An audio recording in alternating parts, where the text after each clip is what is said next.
ಮದ್ಯದಂಗಡಿಗೆ ಅನುಮತಿ ನೀಡಬಾರದು, ನೀಡಿದರೆ ಗ್ರಾಮ ಪಂಚಾಯಿತಿ ಮುಂಭಾಗ ಗ್ರಾಮಸ್ಥರು ಸೇರಿ ಉಗ್ರ ಪ್ರತಿಭಟನೆ ಮಾಡುವುದಾಗಿ ಸ್ತ್ರೀ ಶಕ್ತಿ ಸಂಘದ ಸದಸ್ಯರು ಪ್ರತಿಭಟನೆ ನಡೆಸಿದರು.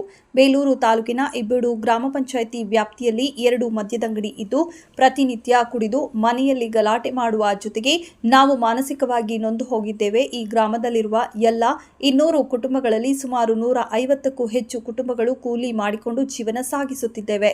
ಕೂಲಿಯಲ್ಲಿ ಬಂದಂತಹ ಅರ್ಧ ಹಣ ಕುಡಿತದಿಂದಾಗಿ ನಮ್ಮ ಜೀವನ ನಾಶವಾಗುತ್ತಿದೆ.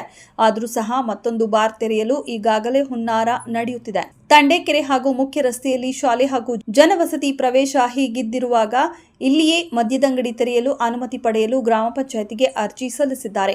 ನಾವೆಲ್ಲ ಗ್ರಾಮಸ್ಥರು ಸೇರಿ ಮದ್ಯದಂಗಡಿ ನಿರ್ಮಾಣ ಮಾಡದಂತೆ ಮನವಿ ಮಾಡಿದರೆ ನಮ್ಮ ಮೇಲೆ ಉಡಾಫೆಯಿಂದ ವರ್ತಿಸುವುದಲ್ಲದೆ ಉಡಾಫೆಯಿಂದ ನಮ್ಮ ಮೇಲೆ ಜಗಳಕ್ಕೆ ಬರುತ್ತಾರೆ. ಈಗಾಗಲೇ ಇಲ್ಲಿ ಬಾರ್ ನಿರ್ಮಾಣ ಮಾಡದಂತೆ ಗ್ರಾಮಸ್ಥರು ಶಾಸಕರಿಗೆ, ಜಿಲ್ಲಾಧಿಕಾರಿ, ತಹಶೀಲ್ದಾರ್ ಅವರಿಗೆ ಹಾಗೂ ಗ್ರಾಮ ಪಂಚಾಯಿತಿಗೂ ಸಹ ಮನವಿ ಮಾಡಿದ್ದೇವೆ.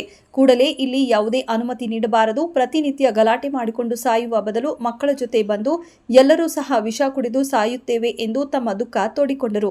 ನಂತರ ಮಾತನಾಡಿದ ಗ್ರಾಮ ಪಂಚಾಯಿತಿ ಅಭಿವೃದ್ಧಿ ಅಧಿಕಾರಿ ರವಿಕುಮಾರ್, ಈಗಾಗಲೇ ಗ್ರಾಮ ಪಂಚಾಯಿತಿ ಸಭೆಯಲ್ಲಿ ಗ್ರಾಮಸ್ಥರು ಮದ್ಯದಂಗಡಿಗೆ ಇಲ್ಲಿ ಯಾವುದೇ ಅನುಮತಿ ನೀಡಬಾರದು ಎಂದು ಮನವಿ ಮಾಡಿದ್ದಾರೆ. ಅಲ್ಲದೆ ಸರ್ಕಾರದ ನಿರ್ದೇಶನದಂತೆ ಶಾಲೆಯ ಬಳಿ ಜನವಸತಿ ಪ್ರದೇಶದಲ್ಲಿ ಅನುಮತಿ ನೀಡುವುದಿಲ್ಲ.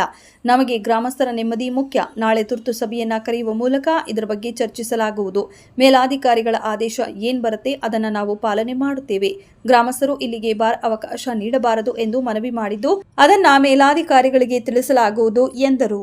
ಅದೇ ಸರ್, ಕೂಲಿ ಮಾಡ್ಕೊಂಡು ಜೀವನ ಮಾಡ್ತಿದೀವಿ. ಈಗೇನೋ ಸಂಘ ಅದ ಕೂಲಿ ದುಡ್ಡ ಸಂಘ ಸಂಸಾರ ಮಕ್ಕಳೆಲ್ಲ ನಿಭಾಯಿಸ್ತಿದೀವಿ. ಇನ್ನು ಕುಡ್ಕ ಬಂದು ನಮ್ಮ ಗಂಡರು ಈಗಲೇ ನೆಮ್ಮದಿ ಕೊಡ್ತಿಲ್ಲ. ಈಗ ಹತ್ರದಲ್ಲೇ ಬಾರ್ ಆದ್ರೆ ನಮ್ಮ ಜೀವನ ಹೆಂಗಾಗುತ್ತೆ ಸರ್? ನಾವು ಬೀದಿಗೆ ಬಂದು ಬೀಳ್ತೀವಿ. ಅದರಿಂದ ನಮಗೆ ಬಾರ್ ಬೇಡ ಅಂತಾನೆ ಕೇಳ್ತಿರೋದು. ಓದ್ಕೊಂತಿರ್ತಾರೆ, ಕುಡ್ಕ ಬಂದವರು ಮನೇಲಿ ಸುಮ್ಮನೆ ಊಟ ಮಾಡಿ ಮರಗಲ್ಲ, ಕೆಟ್ಟಾಗ ಬೈಯೋದು ಮತ್ತೆ ಗಲಾಟೆ ಮಾಡೋದು ಮಾಡ್ತಾರೆ. ಅಕ್ಕಪಕ್ಕದಲ್ಲಿ ಮಕ್ಕಳೆಲ್ಲ ಓದ್ಕೊಂತಿರ್ತಾರೆ. ನಮಗೆ ಬೇಡ ಸರ್. ನಮಗೂ ಕೆಲಸ ಮಾಡ್ಕೊ ಬಂದ್ರೆ ನಿದ್ದೆ ಮಾಡೋಕ್ಕೂ ಆಗಲ್ಲ ಸರ್. ನಮಗೆ ಅಕ್ಕಪಕ್ಕದಲ್ಲಿ ಅಷ್ಟು ಗಲಾಟೆ ಮಾಡ್ತಾರೆ.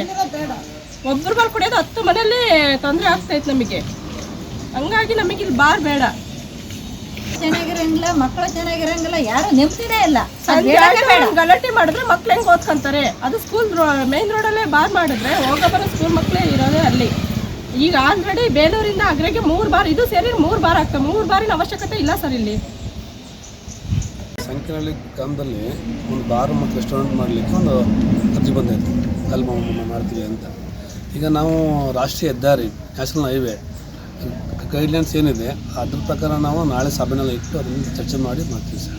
ನಾವು ನಮಗೆ ಮುಖ್ಯ ಗ್ರಾಮನೇ ಮುಖ್ಯ, ಗ್ರಾಮಸ್ಥರು ಕೂಡ ಮುಖ್ಯ. ಆದ್ದರಿಂದ ನಾಳೆ ಅದಕ್ಕೆ ಆ ಉದ್ದೇಶದಿಂದ ನಾಳೆ ಸಾಮಾನ್ಯ ಸಭೆ ಕರೆದಿದ್ದೀವಿ. ನಾಳೆ ಸಾಮಾನ್ಯ ಸಭೆಯಲ್ಲಿ ಅದ್ರ ಬಗ್ಗೆ ಚರ್ಚೆ ಮಾಡ್ತೀವಿ. ಕಾನೂನು ಪ್ರಕಾರ ಇದ್ರ ಕಾನೂನು ಅಡಿ ಬಿಟ್ಟು ಮಾಡೋಕ್ಕಾಗಲ್ಲ. ನಾವು ಕಾನೂನು ಅಡಿಯಲ್ಲಿ ಮಾಡ್ತೀವಿ. ಇಲ್ಲ ಅವಕಾಶ ಇಲ್ಲ ಅಂದ್ರೆ ಕಾನೂನು ಬಿಟ್ಟು ನಾವು ಮಾಡೋಕ್ಕೆ ಹೋಗಲ್ಲ. ರಾಷ್ಟ್ರೀಯ ಹೆದ್ದಾರಿ ಇದು ಆಲ್ರೆಡಿ ರೋಡ್ ಆಗ್ತಾ ಇದೆ, ರೋಡ್ ಆಗಲೇ ಮಾಡ್ತಾ ಇದ್ದಾರೆ. ಅವ್ರ ಗೈಡ್ಲೈನ್ಸ್ ಏನಿದೆ ಒಂದ್ಸಲ ನೋಡಿ. ಸಾರ್ವಜನಿಕರು ಕೂಡ ಮುಖ್ಯ. ಆದ್ದರಿಂದ ಅವ್ರನ್ನ ಕೂಡ ಮನವಿಯನ್ನು ನಾವು ಪರಿಗಣಿಸಿ ನಾಳೆ ಸಭೆ ಅದನ್ನು ಕೂಡ ಮಂಡನೆ ಮಾಡ್ತೀವಿ ಬೆಳಿಗ್ಗೆ. Okay sir. PDO ರವಿಕುಮಾರ್.